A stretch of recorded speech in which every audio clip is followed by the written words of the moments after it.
Hey parents, picture this. Your child comes home from school, and when you ask what they learned today, they shrug and say, "We were on Chromebooks the whole time. I don't know." Does that sound familiar? Well, public schools have rushed headfirst into one-to-one technology. That's giving every student their own laptop or tablet. The promise was better learning, engagement, and preparation for the future. But after more than a decade of widespread adoption, the research and my real classroom experiences tell a different story. Today I'm breaking down the detrimental effects of one-to-one devices on student learning, the distractions, the shallower thinking, the academic setbacks, and why so many of our parents are reconsidering heavy tech reliance. If you're a homeschool parent or just worried about your child's public school experience, stick around. This could change how you think about education. I'm Zach Larson, a seasoned writing teacher and author. My goal is to help parents supplement writing and reading instruction at home. I don't want to tear down public education. I want us all to build something positive together that takes the best of the old and merges it with the best of the new to create a system of education for our modern world. Let's get something straight though. I'm not anti-technology in the classroom. It has its place.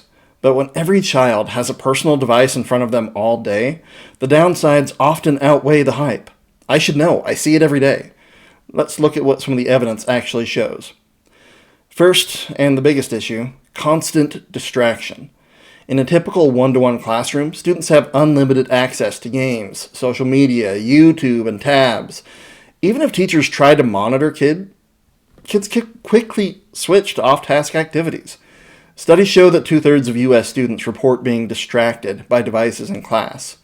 Yeah, that shows up in my class all the time. Multitasking sounds efficient, but research proves it's a myth for learning. The brain doesn't truly multitask. It task switches, and each switch costs focus and retention. One West Point study found students in tech-allowed classes scored significantly lower on final exams. About 0.18 standard deviations worse than those in no-tech environments. No group using devices outperformed the paper and pencil group. Real teacher reports, like mine, echo this. Logging in eats class time. Yeah, big time, because they're slow computers. Technical glitches waste minutes, and kids sneak in videos or games. And it doesn't matter what blockers the district has in place, they can get around them. I've even watched my students use AI for their 5-minute bell ringers. They would type in the prompt from the board and copy AI's response by hand onto their own papers. The result? Less actual learning happens during the school day. Here's the second problem. Screens change how kids process information, usually for the worse. When students read or take notes on devices, they often skim rather than deeply engage. Handwriting forces slower, more thoughtful processing that improves memory and comprehension. And if you think about it, that muscle movement, like muscle memory, plays a big deal. Typing tends to produce verbatim transcription without much thinking. Multiple studies confirm students learn and remember less from screens compared to paper. Attention spans shorten because apps and notifications train the brain for quick dopamine hits instead of sustained focus. For subjects like writing, which is near and dear to my heart, this is devastating. Teens already struggle with organizing thoughts into clear paragraphs.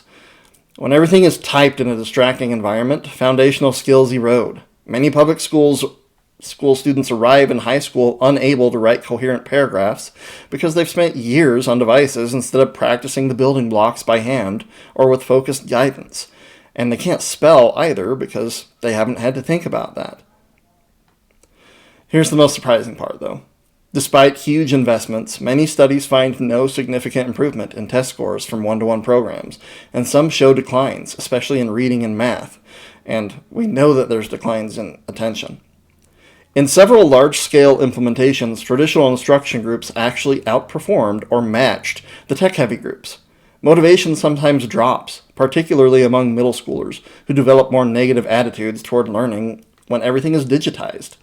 Some other downsides are reduced face-to-face interaction, which leads to weaker social skills and teacher-student relationships. Increased screen time is linked to poorer sleep, attention issues, and even behavior problems. Equity illusion. Devices don't close achievement gaps and can even widen them if low-income students use them for entertainment more than learning. Teacher burnout from constant management and troubleshooting instead of actual teaching is also a big deal. I should know.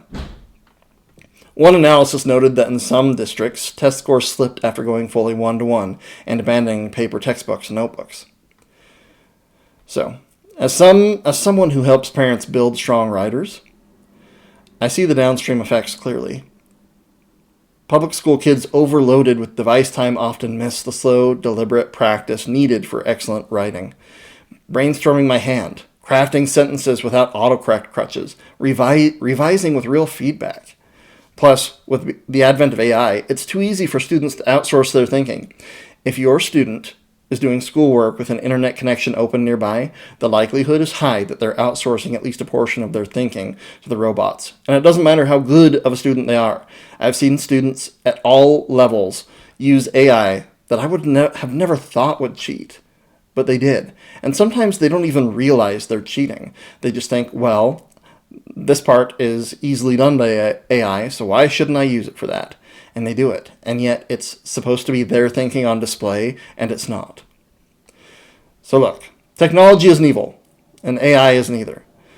Used intentionally in short bursts for the right purpose with strong guidance, it can supplement learning. But the blanket one-to-one approach in many public schools has created more problems than it's solved. I've seen it firsthand. Parents, you have the power here. Ask questions about your child's classroom tech use. Consider low-tech alternatives at home while they're doing homework and working on their learning. And if you're homeschooling, lean into methods that build deep focus and real skill mastery. And those are physical methods with using technology to enhance and maybe assess, but not for the learning. So if this video resonated with you and you want practical help teaching your teen to write, well, I've got you covered. You can join my free newsletter for homeschool and concerned parents. I send out tips, resources, updates on the regular. The link's in my bio and in the description. Why don't you go ahead and drop a comment? What's one change you'd like to see in how schools use technology? If this helped, like, subscribe, and share with a parent who needs to hear this. Hey, thanks for watching, and I'll see you in the next video.